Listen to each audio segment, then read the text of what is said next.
CM Revanth Reddy ASHA వర్కర్లకు ఇచ్చిన హామీ ప్రకారం 18,000 ఫిక్స్డ్ జీతాలు ఇవ్వాలని డిమాండ్ చేస్తూ కోటి డిఎంవి కార్యాలయం ముందు ఆందోళన చేస్తున్న ఆశా వర్కర్లు అసెంబ్లీ వద్ద ధర్నా చేయడానికి వెళ్తూ ఉండగా ఆశా వర్కర్లను బండ్లగూడ పోలీసులు అదుపులోకి తీసుకున్నారు। ఈ సందర్భంగా ఆశా వర్కర్లు మాట్లాడుతూ కాంగ్రెస్ ప్రభుత్వం ప్రవేశపెట్టిన మేనిఫెస్టోలో ఆశా వర్కర్లకు 18,000 వెంటనే అమలు చేయాలని అన్నారు।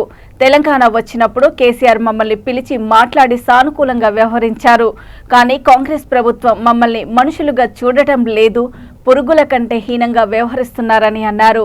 తెలంగాణ ముఖ్యమంత్రి రేవంత్ రెడ్డి మమ్మల్ని అరెస్ట్ చేసి పోలీస్ స్టేషన్కి తరలించి అక్రమ అరెస్టు చేయటంపై వారు ఆగ్రహం వ్యక్తం చేస్తూ పోలీస్ తీరుపై ప్రభుత్వంకు వ్యతిరేకంగా నినాదాలు చేశారు।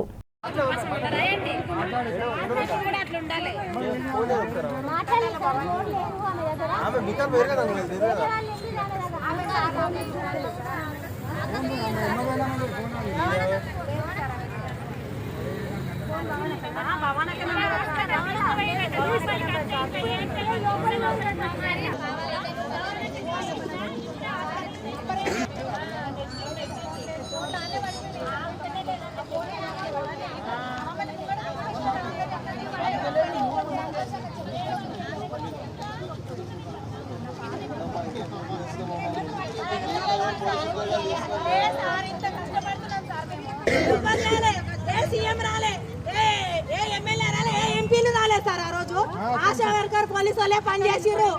ఇలా పబ్లిక్ దేశం అంతా ప్రజలు ఆరోగ్యంగా ఉన్నారంటే ఆశా పోలీసు వాళ్ళే తెలుసా। ఇట్లా ఆశా వర్కరు ఇట్లా సంసారం చేసే భార్య కూడా ఆ కేసు దగ్గరకు వచ్చి ఇట్లా మందులు ఇవ్వాలి। ఆశా వర్కర్ పని చేసింది, ఆశా వర్కర్ టాబ్లెట్ ఇచ్చింది, ఇప్పటికీ ఆశా ప్రతి 24 అవర్స్ ఆశా డ్యూటీ చేస్తుంది। ASHA worker BP sugar tablet ఇస్తుంది, డెలివరీకి తీసుకుపోతుంది, ప్రతి పని చేస్తుంది 24 అవర్స్। ఒక్క డెలివరీ కేసు పోయినంటే 2 రోజులు 3 రోజులు కానీ అరెస్ట్ చేయించారు, కొట్టిపించారు। మా ప్రాణాలను ఎంత నిర్దాక్షంగా రోడ్ల దిగజారదీసారో అంతకింత అనుభవిస్తారు సార్। సార్ మేము ఇలా చెప్పి మేము కమిషనర్ ఆఫీస్కి వచ్చినాం, మేము వినతి పత్రం ఇవ్వడానికి వచ్చినాము, మేము ధర్నాకు రాలే, ఒకరు దోపిడీ చేయలే, ఒకరు ఇల్లు దోసకు రాలే। ఇలా ఏ కేసు పెడతామో పెట్టించు, కానీ మేనిఫెస్టోలో ఉన్న 18,000 జీతం అమలు కావాలి, మాకు ఉద్యోగ భద్రత కావాలి।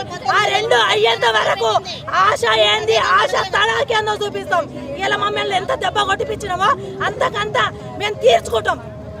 ఇది ఎంత వరకు చేస్తుందో ఏం చేస్తుందో ప్రతి విలేజ్ కి వచ్చి అడగండి మీరు సార్। సంవత్సరం అవుతుంది మీరు డ్యూటీకి ఎక్కి సీఎం గా ఏం చేసారు సార్? ప్రజలకు ఏం చేసారు, మా ఆశాలకు ఏం చేసారు?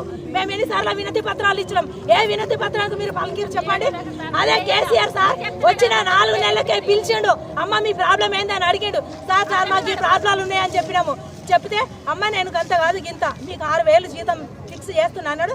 ఫిక్స్ చేసిండు, వచ్చే నెల వాడు అమ్మ మీరు మళ్ళీ రోడ్డుకి ఎక్కొద్దు, మీరు రోడ్ల మీద కూర్చోవద్దు, అంగన్వాడీలకు ఏ స్థాయిలో ఉందో ఆ స్థాయిలో మిమ్మల్ని తీసుకోవద్దు అన్నాడు సార్। మేము అప్పటి నుంచి ఇప్పటి వరకు రోడ్డుకి ఎక్కలేము, ఇవాళ అప్పటి నుంచి ఇప్పటి వరకు రోడ్డుకి ఎక్కలేము, ఏ పోలీసు వాళ్ళు మమ్మల్ని అరెస్ట్ చేయాలి సార్। రేవంత్ రెడ్డి సార్ ఇవాళ నీ పోలీసు వాళ్ళతో మమ్మల్ని అరెస్ట్ చేయించినావు, ఆశ అంటే ఏందో తడాక చూపిస్తాం బిడ్డ। ఇప్పుడు ఇక నీ ఇంటికే వస్తాం।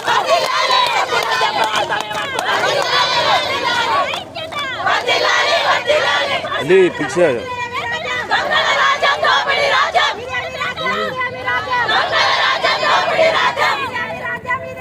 రాజ్యం